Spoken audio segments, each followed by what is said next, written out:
আসসালামু আলাইকুম। এই সেই আলোচিত সিলেট হরিপুর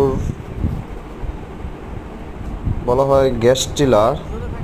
এখান থেকে নিচ থেকে অনবরত গ্যাস উঠতে আছে। বুদবুদগুলো যেগুলো দেখতে পাচ্ছেন সম্পূর্ণ গ্যাস কন্টিনিউয়াসলি দিন রাত 24 ঘন্টা। আল্লাহ তাআলা কি রহমত বা কুদরত বলা চলে, অল টাইম গ্যাস উঠতেছে, যা পরে এইভাবে বুদবুদের মতো বাষ্প হচ্ছে। সব সময় গ্যাস উঠতেছে,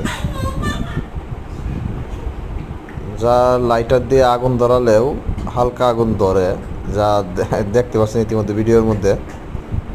ধন্যবাদ সবাইকে, ভালো থাকবেন, সুস্থ থাকবেন, দোয়া রাখবেন। আল্লাহ হাফিজ।